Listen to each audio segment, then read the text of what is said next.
Hello and welcome, Katie here. In today's video, I'm going to teach you how to do these realistic extensions using hard gel. I was not expecting this look to go viral over on my Instagram and TikTok, especially because it doesn't have any color or nail art, but so many of you were obsessed with it. I even got some comments claiming that I switched the hand to somebody else's entirely because they could not believe that it was the same fingers. But I guess that just shows you the power of a good nail set and a good manicure. So if I had a client ask me for a realistic looking extension, this is exactly how I would do it. But before we get started, make sure to hit that subscribe button so that you don't miss out on future videos every other Monday. Here's what we are starting with: a super short natural nail. I've already done all of the prep work, so it is ready for our hard gel application. And for this look, I am using the Redi products. You may also know them by the name Red Iguana. So these are all the products that I'm going to be using. I'm starting with a little bit of the dehydrator, and this is just going to remove any excess oils from the nail plate. So it's really, really nice and clean and prepared for application. Then next, I'm using the UV primer. And for this, you're going to want a thin coat over the entire nail. And this is just going to really help with that adhesion. And it's going to provide almost like a double-sided sticky tape. So it's going to be really sticky. And this is one that you do need to cure. I'm making sure and get over the entire nail because the hard gel does need this primer in order to adhere properly. So I want to make sure that the entire nail is covered in a nice, even, thin layer, and then I'm going to cure that. Now next, I'm going in with a thin layer of the Twin Seal gel. This is a really good base gel. This step is actually optional. It will add a little bit more flexibility to your set, which can help with adhesion as well. And if you ever want to be able to soak off the nails, then you would need to have this soakable base applied first. So once I have a nice even layer of that, I'm gonna go ahead and cure. Now for the extension, I am gonna use the Strong Tip hard gel. It's a really nice natural colored white. It's not too bright white. It has a little bit of yellow in it. So it's really nice and natural, and it's gonna make this extension look realistic. This is also a fiber gel, so it makes it really nice and strong. Perfect for extensions. You can kind of see all of those little fibers there inside of the gel, and that is just going to make the gel really strong. Now I'm using the Red Iguana forms. These are really nice and sturdy and very sticky, so these are really good quality forms, and they have some cuts already made in them to make it a little bit easier for you to fit them properly depending on the nail. So you can also make them shorter. There's some little perforations in it, so you can remove kind of that top half of the form if you don't want the form to be so long. Obviously, if you're doing a long nail, then you have that option. You can leave that on there. So I'm just going to fit this onto my nail, and I want to make sure that it comes straight out. It's not slanted upward or down, and I'm going to close those little tabs and make sure that they are nice and tightly closed so that they don't come open. Now, my natural nails are very curved, and I also have a high hyponychium. So you'll notice that first when I place it on, it is tilted downward. So I need to correct that. I need to just kind of pull it up and adjust it so that it comes straight. But the problem is once I do that, because my nail is so curved, I'm left with this gap at the side walls. So this is the perfect example of sometimes we must do some customization with the form in order to get a proper fit. You can see that there is quite a bit of gap right here, so I want to make sure that that is fixed. So this form is not going to work. I'm going to take this one off, and I'm going to show you how I would properly correct it. So to account for that curve of my natural nail, I actually need to make another little V cut in the center of the form, and that'll actually help me get a little bit of a closer fit when I put that form on. So I'm just cutting with my scissors, creating another little V in the center so that it's a little bit deeper. Most people are not going to need this, but for me, because I have such a curved nail, it actually helps get the form on a lot better. So now you'll notice when I place the form on that those sides go up my entire nail and you have a much closer fit on the sides. So you can see that that big giant gap is no longer there and the form sits on nice and straight. Now I'm using the Red Iguana. This is the Detail Brush Zero, and it's just like a little nail art brush, but sometimes I like to use a brush like this to build out the extension because I have a little bit more control and I can kind of trace out where I want that extension to be in the exact shape.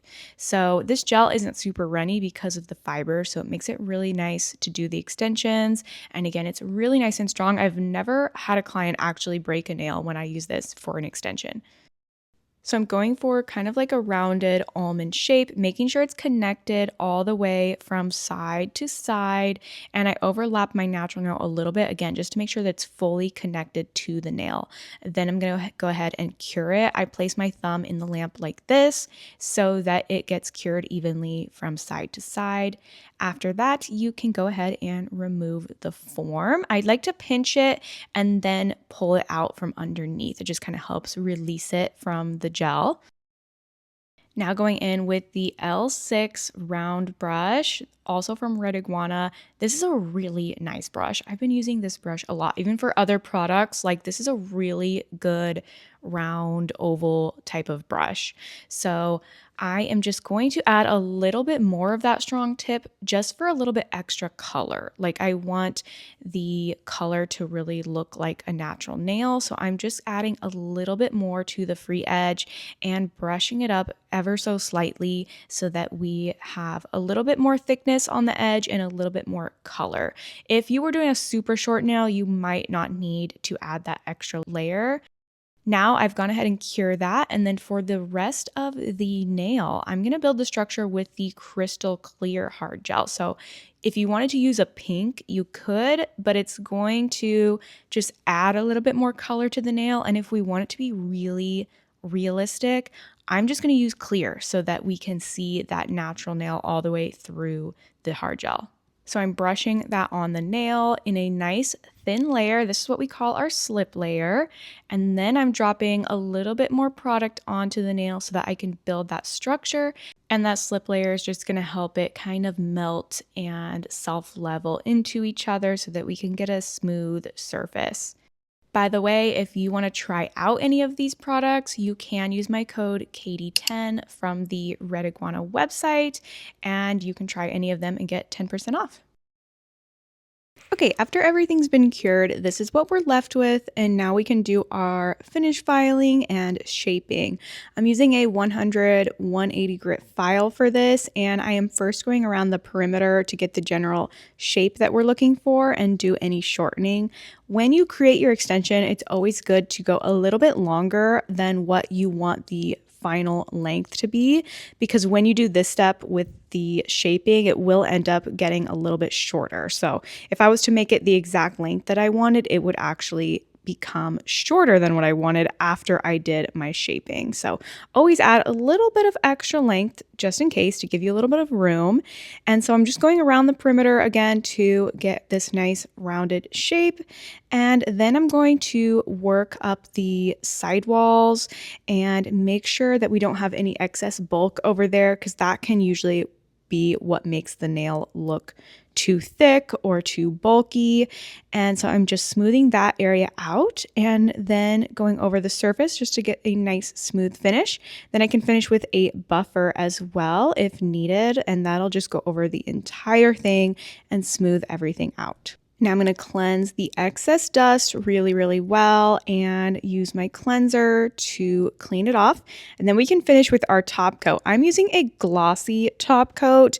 If you wanted to do matte, I know a lot of people said, oh, it would look even more realistic if you did matte, which is probably true. However, matte easily can stain. So if you do matte, just be aware that in a few weeks, it might not look quite as clean as it did in the beginning. So I did a shiny top coat, and then this is the Redi Foaming Cuticle Cleanser. It's really, really nice for hydrating the skin afterwards, and it will make it so you can take these really beautiful pictures and the skin doesn't look super oily from cuticle oil, but it looks just nice and hydrated. So this is what it looks like after the foaming cuticle cleanser, and this is our finished nail. So you can see from the sides, and you can also see down the barrel how thick the nail is. So you can see from every angle, and this is what it looked like before compared to now. A total transformation, and to me it almost looks like my nail bed got longer after doing the extension, just from the illusion of the extension. It's amazing what, again, a good manicure can really do for the nails. This is what it looks like in the outdoor lighting. It looks so natural. Most people didn't even know that I had an extension on, so that just goes to show you that this really does look realistic. And this is what the nails actually look like 2 weeks later. We have a nice seamless growth, and they still look beautiful. No cracks, no breaks, nothing. I absolutely love it. So I will make sure and add any of the links to the products that I use down below in the caption. After watching this, you may be wondering how to properly remove hard gel, so make sure to check out this video next. Thanks for watching, and I will see you in the next video.